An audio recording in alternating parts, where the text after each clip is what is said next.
and we are live on Jazz Street with Miss Amy London of the Royal Bopsters. Amy, welcome to Rochester. Thank you so much, Derrick. So talk about the genesis of the group and why you decided to put it together. And it's just so cool what you guys do with the music, from people ranging from Sheila Jordan to Mark Murphy to Lambert Hendricks and Ross. It's so awesome. So thank you for doing that as well. Thank you. Well, it's kind of a long story. I'll try and do it in a nutshell. Oh, no, this is about long-form journalism. Okay. So yeah, tell the story. All right, okay. So I've been a jazz singer in New York for more than 30 years, and some of the major influences on my singing were, my three major influences are Ella Fitzgerald, Mark Murphy, and Annie Ross, and Laura Nyro in high school, who herself was very influenced by jazz.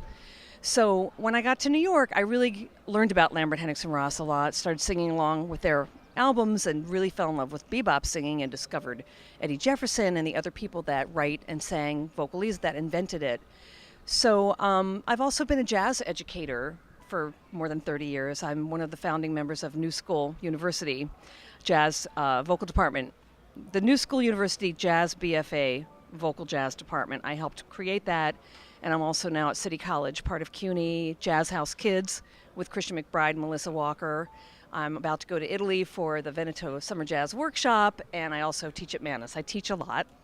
So passing this music on, and that concept of keeping the music alive and passing it along is really important to me. So Annie Ross started performing live in New York about 15, 20 years ago, and I went, oh my goodness, I can go see Annie Ross at Birdland. Wow. I went and saw her. It was amazing to see one of my idols. And then she started doing a regular gig at a place called Danny's Skylight Room, and then she moved to another place called the Metropolitan Room. So I realized that with my young students, it would be very valuable for them to hear her perform, see her perform live, the lessons that she had to teach as a performer, and then she would love to sit and greet them afterwards and meet them, sign CDs, posters, whatever. So I was doing this once a semester for about 10 or 15 years, and Annie and I became good friends. And I mean, it was amazing to become friends with her, and one day she called me up and said, I have something for you, and she gave me this tune that she had written as a teenager. I'm going to sing it tonight at the concert, called Let's Fly. And I added my own chorus of vocalese to that. It's on our album, the Royal Bopsters Project. So Annie and I became friends. I met Bob Duro way back. He's on the scene all the time, or he was. God bless him. He just passed a few months ago. But he was working at the Village Gate like a few nights a week from midnight to 4 a.m. He was around a lot. So I got to meet him and become friends with him. And then Mark Murphy moved back east around 2010 or 2008 maybe. And so we became friends, and then he moved to a nursing home near my house in New Jersey, and he was very depressed. And one day, Holly Ross, the alto in our group, and I went to visit him, and he was just so dejected and depressed and downhearted. He was stuck in this nursing room with people that didn't really know who he was. And I was like, come on, man, come on, let's get out. I sprung him from the joint, We started hanging out. And he's another one of my heroes. I've been following him since I was a teenager. So here I am in New York, and I'm singing and having my career and getting to meet my heroes, which in the jazz world is not that hard, because people play at clubs, and you can go and meet them. People are friendly, and they love meeting fans and meeting people.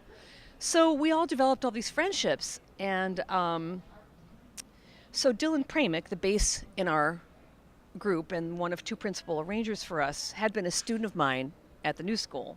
Graduated in 2009. In 2010, he was kind of hanging around the water fountain on the 6th floor, and I saw him there. I'm like, hey, man, what are you doing, Dylan? He's like, well, I'm kind of working. I'm like, are you singing? He's like, well, not that much. I said, all right, come on, let's just do something.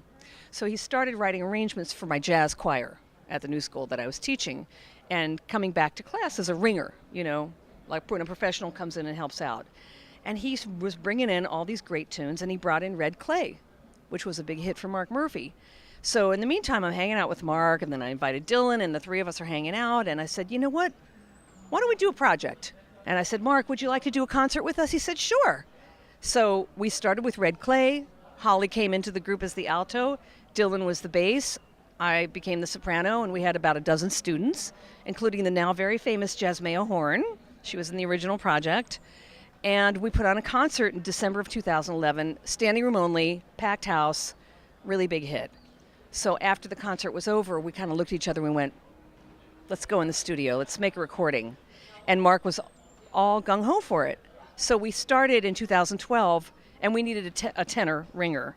And Darman Meter, who's the leader of the New York Voices, has been a very good friend of mine for a very long time. And he was very busy during that time, but he kept emailing me, Amy, how's your project? Amy, how's your project? Once a week I'd get an email. So I finally called him. I said, okay, you ready, Darman? You want to join us? And he said, yeah. So Darman joined us. We went in the studio in the summer of 2012. We recorded with Mark and Annie Ross. And then the next summer, we invited John Hendricks, Sheila Jordan, and Bob Duro, and we recorded with them. And then we also did our own arrangements without any of our heroes. So that's how the project happened. It was this kind of passing the torch along, because Dylan is definitely, we call him our youngster Bopster. You know, he's a generation younger than us. A baby Bopster. He's a baby Bopster, right. So, you know, in studying this music, and he also was in love with Lambert, Hendricks, and Ross, and we had that in common. So for me to meet a young student that loved that music as much as me was such a gift. And he's an amazing arranger and singer and worker. So we've all collaborated all these years. It's been now an 8-year project because it started in 2010. And about 2 years ago, Darman needed to get back to the New York Voices full time. So I asked the one and only person that I would have thought of to fill Darman's shoes, which was Pete McGinnis, who's a 3-time Grammy-nominated arranger. He has a fantastic big band. He's an amazing arranger. So he scats great, he sings great, he plays trombone, he arranges. He was the perfect fit for us. So he's our tenor now. And Holly, of course, Holly and I have been friends since day one. I mean, I got off the boat from Ohio when I met Holly. So we've been friends like forever. And she's a great swinging alto. We've both done a lot of vocal group work. So the four of us naturally fall into this camaraderie and this commonality of the love for this music and for bebop singing and for vocalese singing, vocalese writing. So we have 2 in-house arrangers, and Holly and I write lyrics, and we all contribute to everything. So that's kind of our story.